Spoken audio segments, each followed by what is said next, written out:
Hey, this is Philippe Patterson with Taji Mag. How are you, Miss Teyonah? I'm good. How are you? Good, good. Thank you for taking the time out to talk to me today. I know you've been a busy woman. Thank you. My pleasure.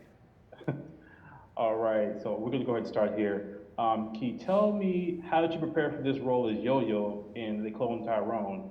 And what's your favorite part of portraying her? For Yo-Yo, it all starts with the script. I had a great script to work off of. Joelle and Tony did a wonderful job creating this world. And so reading it, I couldn't stop turning the pages. I flew through that script and then did it again. But Yo-Yo specifically, I just loved how ambitious she is, how fearless she is, and really getting the opportunity to share her story. She's a sex worker, and she really becomes the hero of this story, or the driving force. They're all heroes, but sometimes you need a little extra push, and Yo-Yo serves as that push for those in her community. And so I started there, and it started with conversations with Joelle, our director, about, and he's also our writer, one of our writers, about what they were trying to accomplish, what where they were pulling from inspiration wise, and then just really kind of letting all of that go and just going and having fun telling this woman's story. Speaking of having fun, you started alongside Jamie Foxx and John Boyega. Yes. What was it like working with them, and were there some parts that were improvised? I know there's one scene in particular, and all I gotta say is wet wipes. There's many scenes that are improvised, but what I did love about working with John and Jamie is that we all started from the script. We had a wonderful script to begin with, and so we started there, and then after that, when you're working with a goat, like a comedic goat giant like Jamie, you gotta let them do their thing. And so a lot of it was watching and admiring and cracking up at Jamie just going for it, and even sometimes forgetting, oh, I'm in the scene too. I can't like just forget that I'm a part of the world in the story we're telling. So that was a lot of fun. There was a lot of improvisation, and there also was a lot of just let's do what's on the page and then take it from there. Did you improv the scene in the elevator as well? Was that you? Was that your flow? Um, So that scene was written where the elevator scene was written where Slick Charles, Jamie's character, was the one singing, and John's character and myself were just like, "Bruh, what you doing?" Like, okay. But what ended up happening on the day we were filming, we did it like that a couple of times, and then there was a take where Jamie started beatboxing, and he kind of started just it felt like I'm like it feel like he handed me the mic, but I don't know. I ain't trying to step on no toes. It's Jamie Foxx. Like let him do his thing. But he was doing it, and so he kind of like threw it to me, and I jumped in like I'ma go for it, and I went for it, and it was hilarious. And even in that scene, you can see I broke. I just started laughing because it was so funny to me. And then John turning around, he kept character very well. That moment epitomizes a lot of what we were able to accomplish and explore on while making this film. It was just fun. It was fun and generous, and yeah. Yeah, you can definitely tell. You can definitely tell. Thank you. So there are some pretty relatable and unique themes in this movie. How do you think the film will resonate with audiences, and what do you think viewers will look forward to in regards to the story of the film? Um, I hope that audiences are entertained by this story above all. Some people are going to come in and they'll have, because it's there, many different themes like, socioeconomic disparity, trauma cycles, things like that they could talk about and go on for hours about, debating what's blame, where does blame and responsibility intersect, and where does it separate. And then there's people who may not want to do all of that and may just want to enjoy a film. And I think there's something for everyone in this. And so ultimately, I hope that people are entertained, period. And some may be entertained so much that they go on to talk about different themes and ideas that we're exploring in the film. Okay. And it does encompass some of the elements of Afrofuturism. So my question is to you, what does Afrofuturism mean to you personally? For me personally, Afrofuturism is taking our roots. Like the diaspora is so wide and so vast, and we pull from so many different places. But ultimately, the motherland and where we started as kings and queens in Africa, and taking that and imagining it differently in the future, imagining it in ways that just allowing the space for it to take form and shape in ways we might not have expected, and to be able to be in these sci-fi futuristic spaces as Black people. Okay. All right. So if you ran into yourself, You're like, that's completely wrong, but okay. no, it's you personally. It's what you think. Yeah. So it's not wrong. It's no wrong answer. It's no wrong answer at all.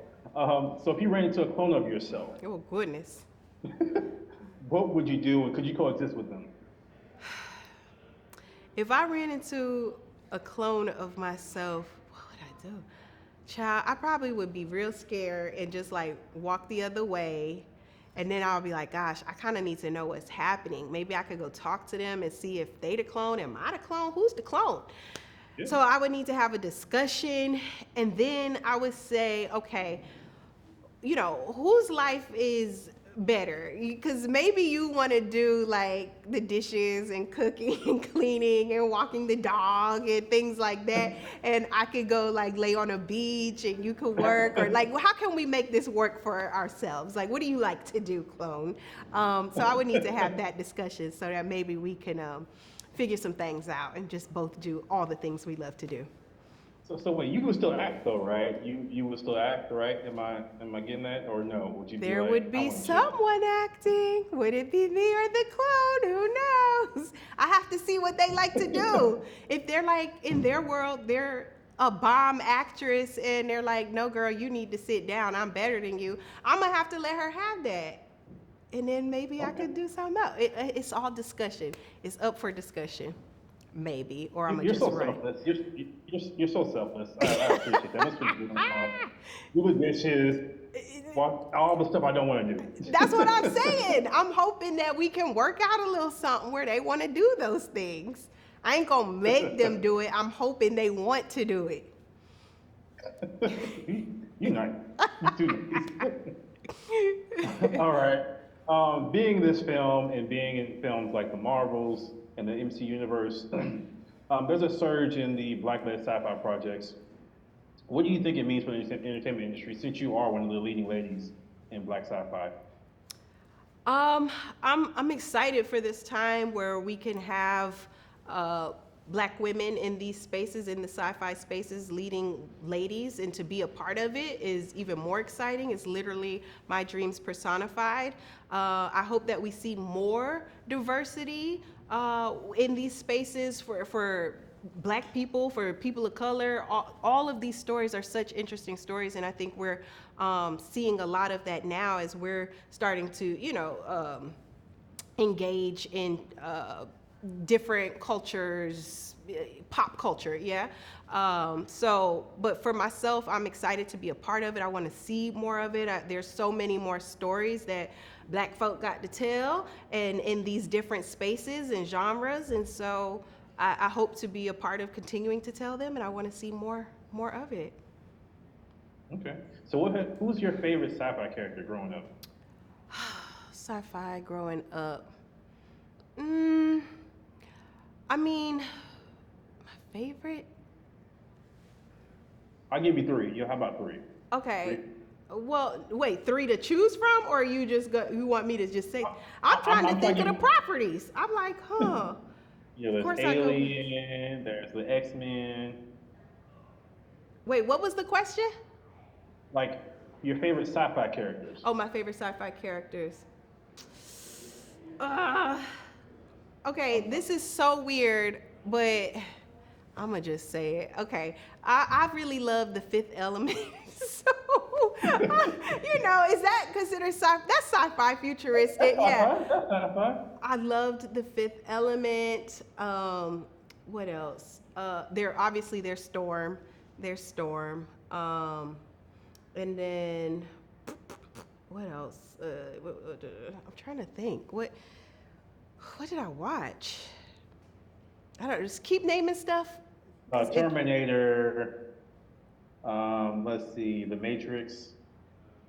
I watched The Matrix. I loved The Matrix, but it wasn't like a specific character in that I love. Oh, did I say who my favorite character was in the? Oh, I was hoping you were going to say Chris Tucker. Of course, I was gonna say that. You said you hoped I didn't. I hope you did. Yes. Hope you're going to say Chris Tucker. It's Chris Tucker, and also I am obsessed with Diva Plava Laguna. I still be doing that dance in the mirror in her opera, but yes. And then you have classics and legends like Nichelle Nichols in Star Trek.